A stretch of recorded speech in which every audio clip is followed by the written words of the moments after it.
Why? Do I have to remember everything? I have my own things to do. We have domestic political affairs. Well, he's funding the war that you're fighting, so I would think that would be memorable. Well, yes, he funds, but I talked before the special military operation, of course. And I said to him then, by the way, I will not go into details, I never do, but I said to him then, I believe that you are making a huge mistake of historic proportions by supporting everything that is happening there in Ukraine by pushing Russia away. I told him repeatedly, by the way. I think that would be correct if I stop here. What did he say?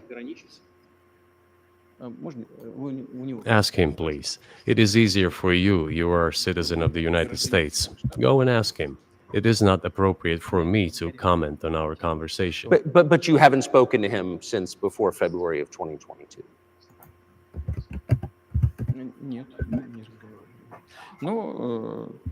No, we haven't spoken. Certain contacts are being maintained, though. Speaking of which, do you remember what I told you about my proposal to work together on a missile defense system? Yes. You can ask all of them.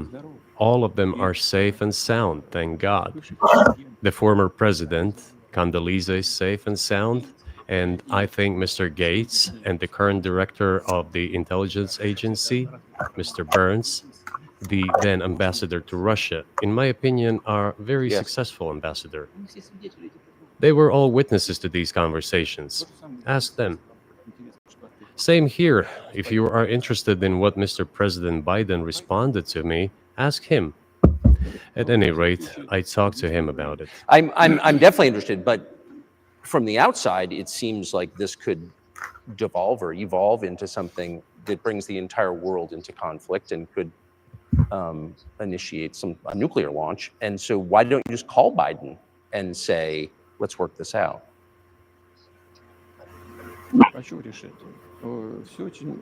What's there to work out? It's very simple. I repeat, we have contacts through various agencies. I will tell you what we are saying on this matter and what we are conveying to the US leadership. If you really want to stop fighting, you need to stop supplying weapons. It will be over within a few weeks. That's it. And then we can agree on some terms. Before you do that, stop. What's easier? Why would I call him? What should I talk to him about? Or beg him for what? And what messages do you get back? You're going to deliver such and such weapons to Ukraine? Oh, I'm afraid. Please don't. What is there to talk about? Do you think NATO is worried about this becoming a global war or a nuclear conflict? At least that's what they're talking about. And they're trying to intimidate their own population with an imaginary Russian threat. This is an obvious fact.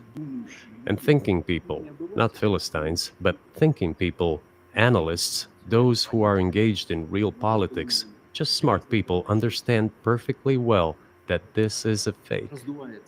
They're trying to fuel the Russian threat. The threat I think you're referring to is a Russian invasion of Poland, Latvia, expansionist behavior. Can you imagine a scenario where you sent Russian troops to Poland?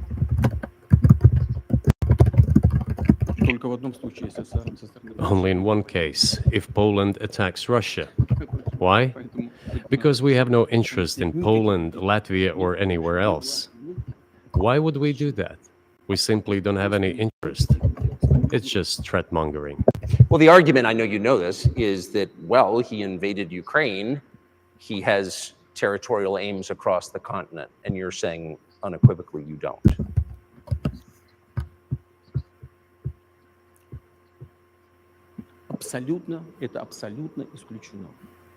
It is absolutely out of the question. You just don't have to be any kind of analyst. It goes against common sense to get involved in some kind of a global war. And a global war will bring all humanity to the brink of destruction. It's obvious. There are certainly means of deterrence. They have been scaring everyone with us all along. Tomorrow, Russia will use tactical nuclear weapons. Tomorrow, Russia will use that. No, the day after tomorrow. So what? In order to extort additional money from US taxpayers and European taxpayers in the confrontation with Russia in the Ukrainian theater of war. The goal is to weaken Russia as much as possible. One of our senior United States senators from the state of New York, Chuck Schumer, said yesterday, I believe, that we have to continue to fund the Ukrainian effort, or U.S. soldiers, citizens could wind up fighting there. How do you assess that?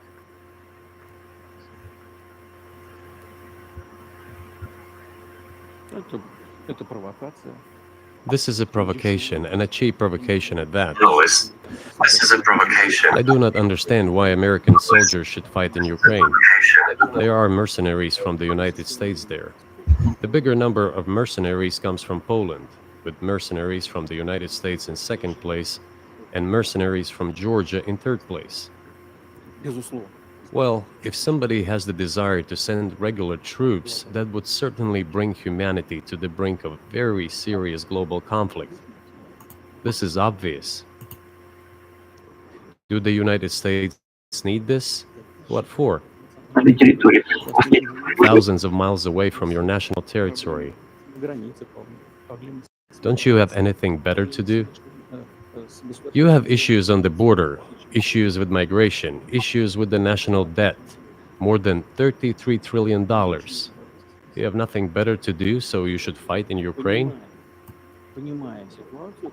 Wouldn't it be better to negotiate with Russia, make an agreement, already understanding the situation that is developing today, realizing that Russia will fight for its interests to the end? And realizing this, actually return to common sense, start respecting our country and its interests, and look for certain solutions. It seems to me that this is much smarter and more rational. Who blew up Nord Stream? You for sure. I was busy that day.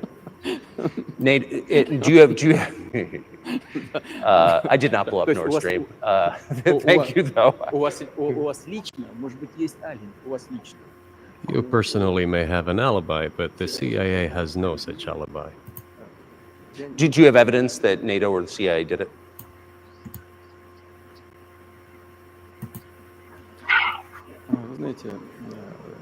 You know, I won't get into details, but people always say in such cases, look for someone who is interested. But in this case, we should not only look for someone who is interested, but also for someone who has capabilities. Because there may be many people interested, but not all of them are capable of sinking to the bottom of the Baltic Sea and carrying out this explosion. These two components should be connected. Who is interested and who is capable of doing it? But I'm confused. I mean, that's the biggest act of industrial terrorism ever, and it's the largest emission of CO2 in history. Okay, so if you had evidence, and presumably given your security services or intel services you would, that NATO, the US, CIA, the West did this, why wouldn't you present it and win a propaganda victory?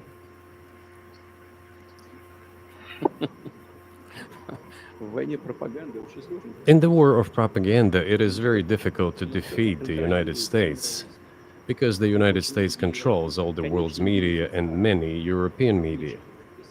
The ultimate beneficiary of the biggest European media are American financial institutions. Don't you know that? So it is possible to get involved in this work, but it is cost prohibitive, so to speak. We can simply shine the spotlight on our sources of information, and we will not achieve results. It is clear to the whole world what happened, and even American analysts talk about it directly. It's true. Yes, but here's a question you may be able to answer. You worked in Germany, famously. The Germans clearly know that their NATO partner did this, and it damaged their economy greatly. It may never recover. Why are they being silent about it? That's very confusing to me. Why wouldn't the Germans say something about it? This also confuses me. But today's German leadership is guided by the interests of the collective West rather than its national interests. Otherwise, it is difficult to explain the logic of their action or inaction. After all, it is not only about Nord Stream 1, which was blown up, and the Nord Stream 2 was damaged. But one pipe is safe and sound, and gas can be supplied to Europe through it. But Germany does not open it. We're ready, please. There's another route through Poland called Yamal Europe, which also allows for large flow. Poland has closed it. When Poland takes from the German hand, it receives money from the pan-European funds, and Germany is the main donor to these pan-European funds. Germany feeds Poland to a certain extent. They close the route to Germany. Why? I don't understand. Ukraine, to which the Germans supply weapons and give money. Germany is the second sponsor of the United States in terms of financial aid to Ukraine. There are two gas routes through Ukraine. They simply closed one route. The Ukrainians open the second route and please get gas from Russia. They do not open it. Why don't the Germans say, look guys, we give you money and weapons. Open up the valve, please. Let the gas from Russia pass through for us.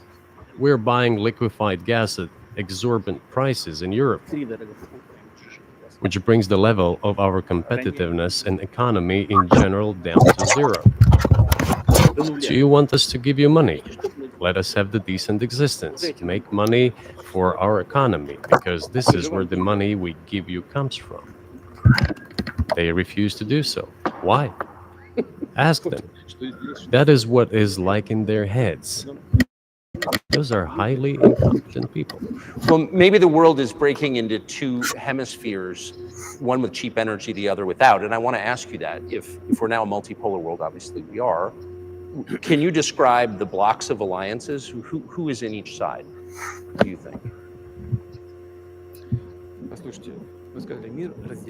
Listen, you have said that the world is breaking into two hemispheres. A human brain is divided into two hemispheres. One is responsible for one type of activities, the other one is more about creativity and so on. But it is still one and the same head. The world should be a single whole.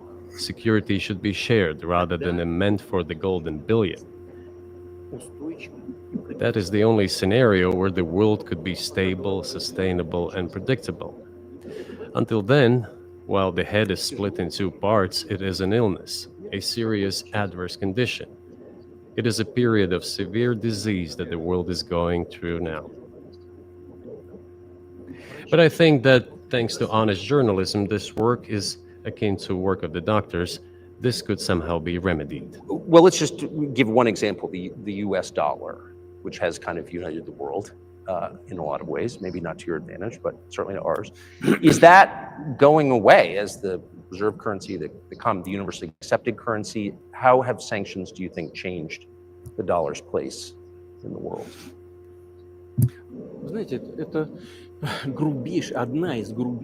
You know, to use the dollar as a tool of foreign policy struggle is one of the biggest strategic mistakes made by the US political leadership.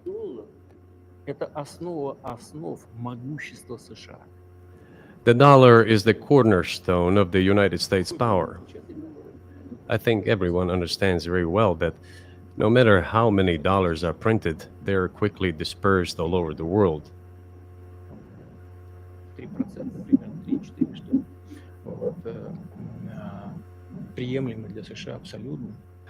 Inflation in the United States is minimal. It's about 3 or 3.4%, which is, I think, totally acceptable for the US. But they won't stop printing. What does the debt of $33 trillion tell us about? It is about the emission.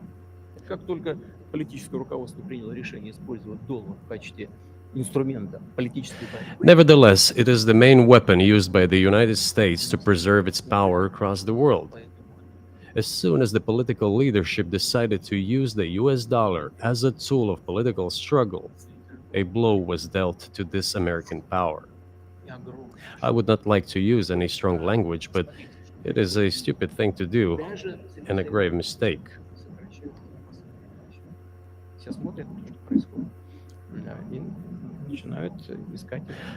Look at what is going on in the world. Even the United States allies are now downsizing their dollar reserves. Seeing this, everyone starts looking for ways to protect themselves. But the fact that the United States applies restrictive measures to certain countries, such as placing restrictions on transactions, freezing assets, etc., causes grave concern and sends a signal to the whole world. What did we have here? Until 2022, about 80% of Russian foreign trade transactions were made in US dollars and euros.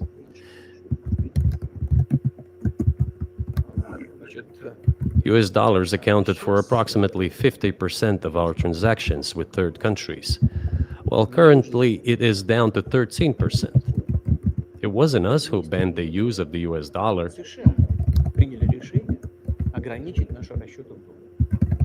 We had no such intention. It was decision of the United States to restrict our transactions in US dollars.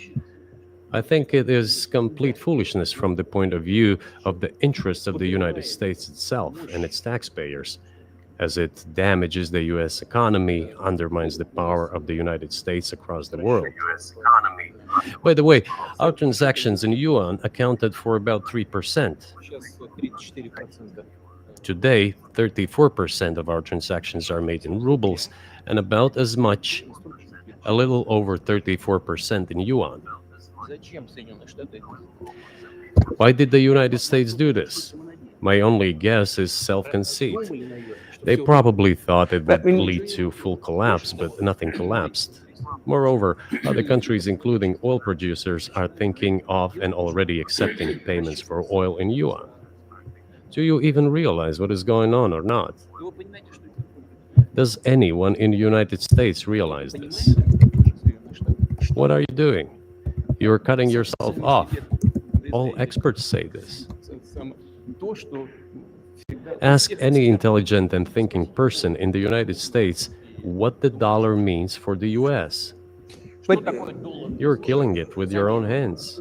I think that's I think that's a fair assessment. The question is what comes next, and maybe you trade one colonial power for another, much less sentimental and forgiving colonial power. I mean, is the BRICS, for example, in danger of being completely dominated by the Chinese economy in a way that's not good for their sovereignty?